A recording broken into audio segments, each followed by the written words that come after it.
Curator, Unfiltered Storyteller, and founder Jayah Arnett of My Projects Runway is a storytelling platform that challenges the stereotypes of New York City housing residents. Join me as we take a closer look into her story to unlock the hidden gems and everyday inspirations. Here's Off the Cuff with Jayah Arnett.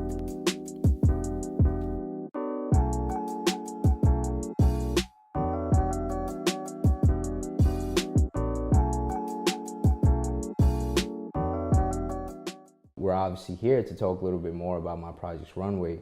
Tell me the vision behind that. So, quarantine, everybody was locked in their house, stuck home, couldn't do anything. You can't go to the gym, you can't get dressed up and go to events. It was just like a point where I feel like people were mentally challenged. And me being the creative person that I am, I feel like I couldn't just stay home and like do absolutely nothing because I was always on the move. I always had to get something done. So I wanted to like dress up and take pictures. So I like put my makeup on. I put on this pink two-piece outfit. And I was like, okay, I'm gonna go take pictures in my hallway. And then I started to realize like, okay, I'm gonna go take pictures in the hallway, but some people might see this as like, they just might not be too accepting of it, or they'd probably just be like, oh, she lives in the projects, or like she's taking pictures in the hallway of the projects. Like, so I really wanted to change the narrative of my photo series, and I called it My Projects Runway.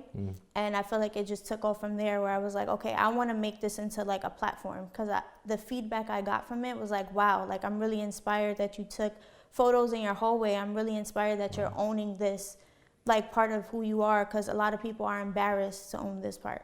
So I transformed it into a whole platform, and I wanted to use this platform to change the narrative of what the projects is in New York City. People see it as like it's crime infested, welfare recipients, single parents, drugs, like just all of that stuff. I wanted to flip it and like change what people see about it.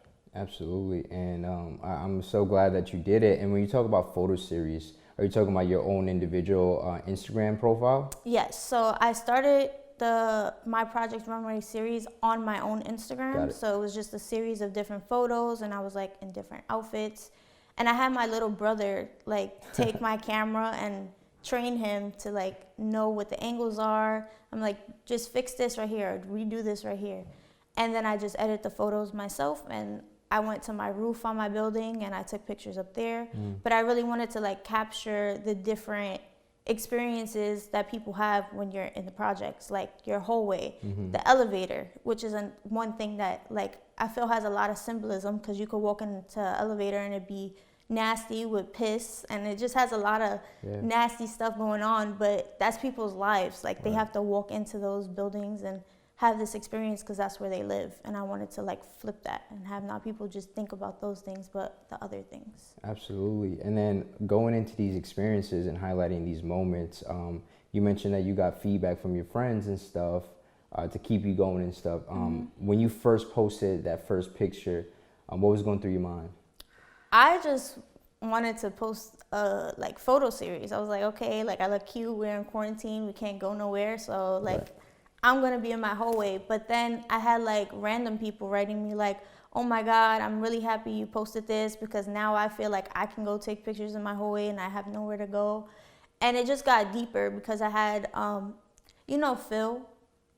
Yeah, so for sure. He wrote me saying, wow, like I grew up in the projects, but I don't live there anymore. But I think it would be really dope if like you made this a little bigger, because I would share my story, and like I know a lot of people would share their stories, and it really gave me like the bug, because I was like, I'm really into storytelling as well. Like I consider myself an unfiltered storyteller and a community lover. So what better way to like share people's stories than making it about the projects and where people come from and how they like navigated through this lifestyle. So I'm in my infamous hallway where My Projects Runway was started. And when I'm in these hallways and I'm taking my pictures, I feel very creative and, what's another word to say? Happy, because this is where I live, this is where I grew up, and I'm gonna own it no matter if it is messy and dirty and needs to be cleaned up a little bit more. This is where I grew up, and I think that if you grew up in the projects, you should be happy about it as well. But beyond that, this is literally the hallway. This is where I took my first few photos at, like right in front of this elevator. And this is where my drip gets previewed when we were in quarantine. And how do you go about capturing people's stories? Well, it's really hard right now, and I feel like it's a work in progress. So sometimes I contact people, I do like my own outreach because I know they have a story to tell. They just may not be thinking about it in the way that I'm thinking about it. So there's that, or I have a few people that have reached out to me through DM or through email, and they have a story to share. But a lot of it right now is constructed through outreach and me going about it in my own way, and like just seeing people when I have my camera, like, can I take a picture of you? Can we have a conversation? And like capturing it like off the cuff, really, literally. Absolutely, and I think that's the best way to capture people's like authentic story, right? Like you say, you're an unfiltered storyteller.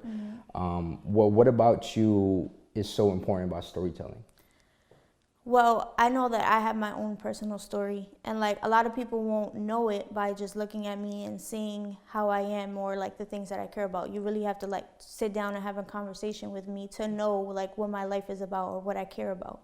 So I feel like when we look at people from the outside, we can't really tell a story about them. We don't really know what's going on in their life or a big moment that happened that was like, this is me, this is who I am.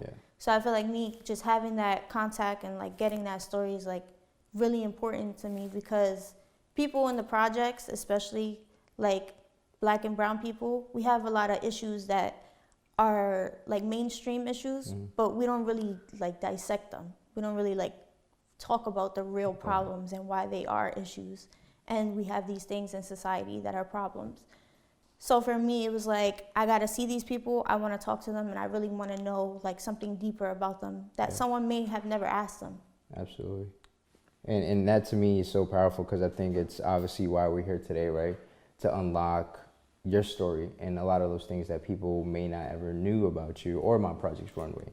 And when people are submitting their stories, I think for me, it's one of those things where I follow the page, I'm on the page, and I think the imagery there just really attests to the authenticity of the individual. And there's so much emotion going through me when I'm reading these stories, because I never know what to expect. I'm curious to know, what are the emotions for you when you're either, you know, speaking to some of these people in person or just even reading some of the content? Well, for the stories that people submitted recently, when I read them at first, I'm like, this is crazy. Like, it's like a wow feeling, because you never really know what someone's first experience is like, or like the things that they're sharing are very personal to them, and it's altered like who they are as a person, or it's like contributed to it. So like recently, I don't know if you want me to share one right now. Absolutely, yeah, this is open forum. My friend Mari, she recently shared her story, and the stories can be about anything, but people mostly talk about how growing up in the projects affected them, or like what it means to them.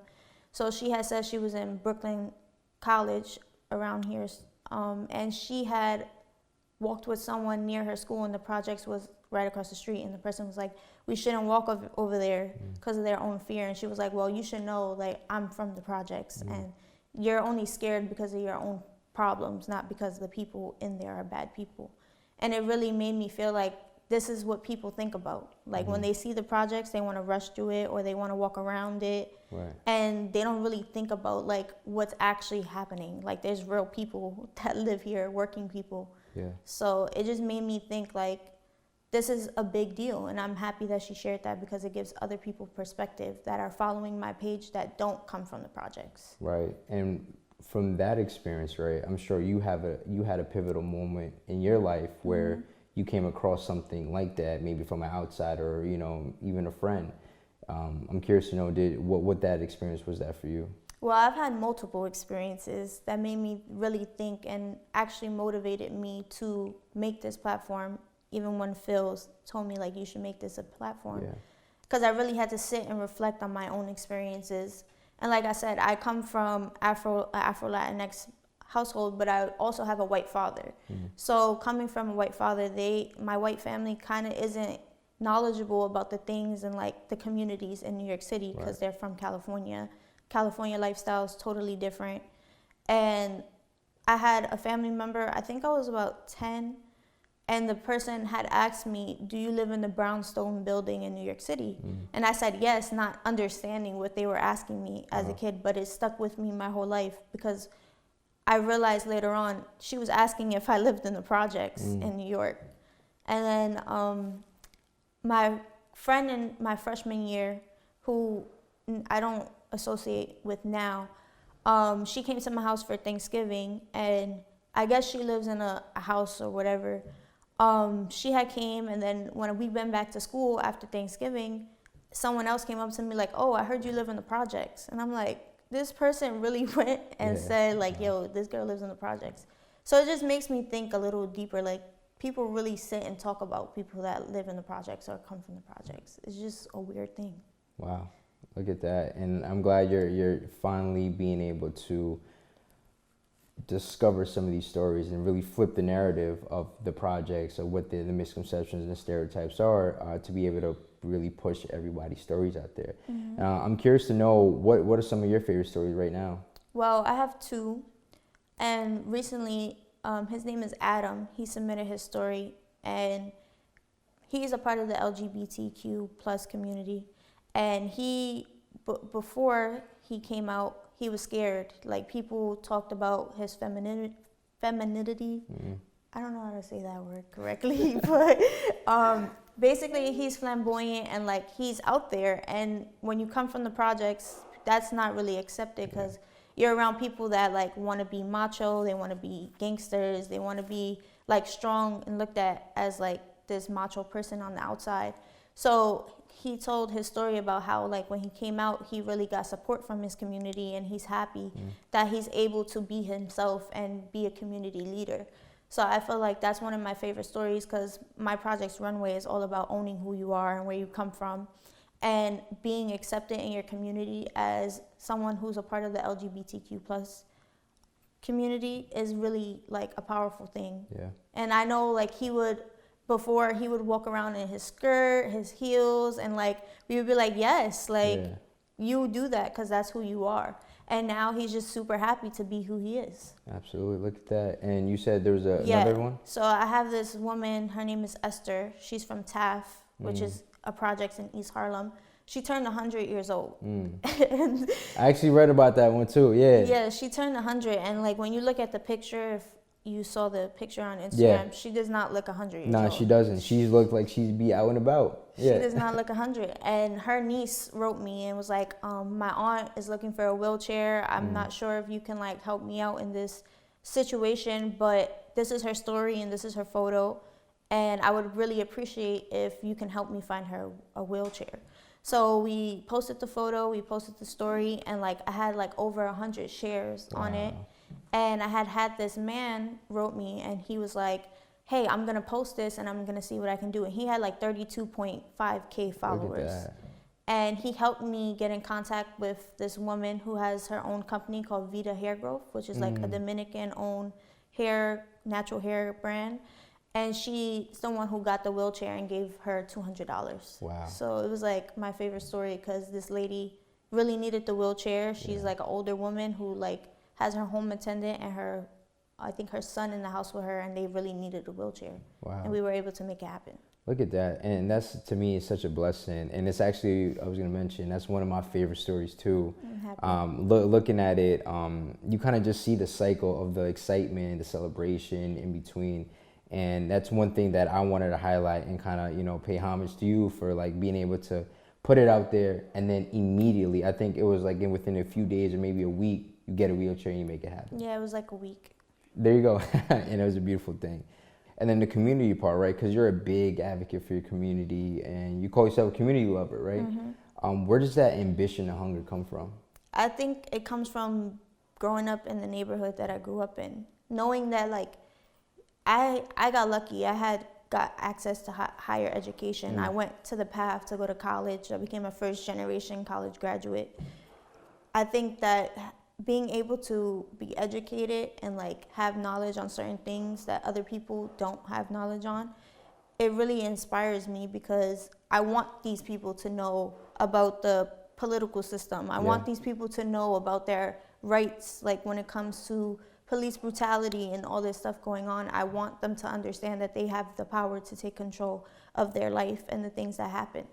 So I think it's just me wanting to educate people and like feeling like I can do more by empowering people and like spreading knowledge. I think it really comes from like just educating people and teaching them that they don't have to be in the situations that they're in. Yeah, like there's absolutely. more options. You know, I'm glad that, you know, we had the opportunity to really shine a light on the stories onto the platform. But I'm curious to know, what advice would you share to the young kids who may be tuning in today from like literally, I would say all across the world, all ages, all backgrounds. What advice would you share for them, for someone who may be growing up in the projects today? So I would tell them to follow your dreams no matter what. If your circumstances, if you feel like it's hard to be successful where you are and like the certain things that are going on in your life, I get that. Like it may be hard, but anything's possible.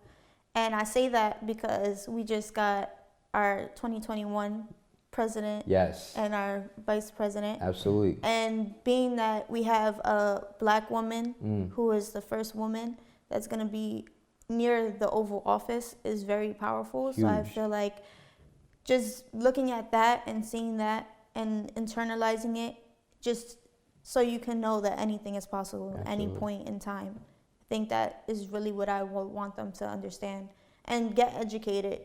College is not for everybody, but if you can learn something and like teach somebody else and always pay it forward, I think that's the biggest thing here. You know, that's my motto, paying it forward and stuff. But that to me was inspiring, just to see, like you said, first woman, African-American woman at that as well, to be in an office like that. When you see certain successes that happen around you from women who are entering these new spaces, maybe for the first time, or just continue the path, how does that make you feel? I'm gonna run for president.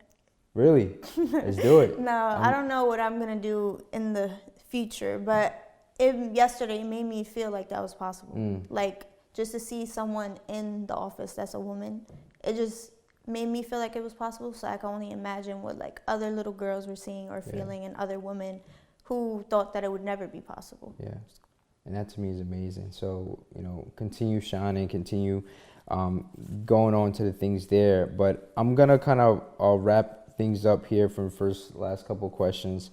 I'm curious to know what's next for My Projects Runway. So like I said, I'm doing the video, and right now I'm actually waiting on sponsorship from this company, and I'm gonna select 5 stories, and basically the company is someone that blows up like images and pictures. Nice. So my goal next is to have 5 stories like that were submitted and feature them in the projects that they are from. And like have the picture like blown up and the story blown up so that people can walk by and see it and read it. And like they can see themselves in a different light than they probably ever see themselves. Wow, look at that. So like it's like almost like a gallery. Exactly. That's beautiful. You know, I've been in positions where I've seen something like that, and I can tell you like, it's so moving, especially if it's your story being highlighted in many ways. And how do we best support you moving forward? I feel like just sharing and this in general is supporting me, because I feel like a lot of people see me and they like know I'm into a lot of different things, and they're like, oh, she does a lot of different stuff. But to have this conversation and really go into detail about like what I'm about and what I care about, I feel like this is the best support I could have gotten. I appreciate you sharing that, and I thank you for one, you know, saying that, but also I thank you for even, you know, making your way here and having this conversation for me, because to me, it's always beautiful to like get the deeper story of somebody, and I think I was able to encounter more of you. So I appreciate you sharing and your transparency as well. So thank you for having me. Thank you, absolutely. But before you go, I did incorporate a new segment onto the show, right?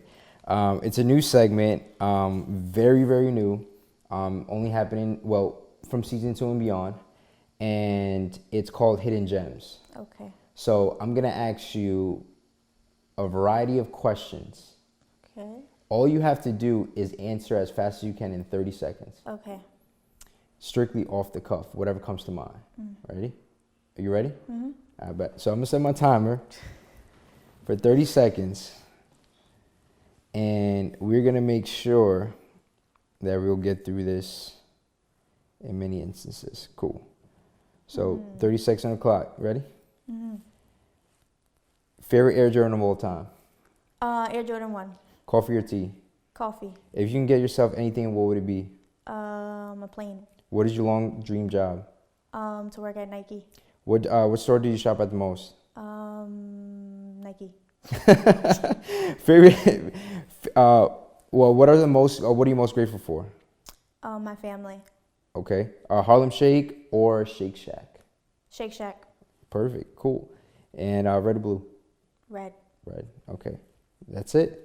That's 30 seconds there on the clock. Well, thank you so much again for being here. It's been an honor to get to know you a lot better. And thank you again. Thank you for having me. Well, and there you have it. That was Off the Cuff with Jayah Arnett.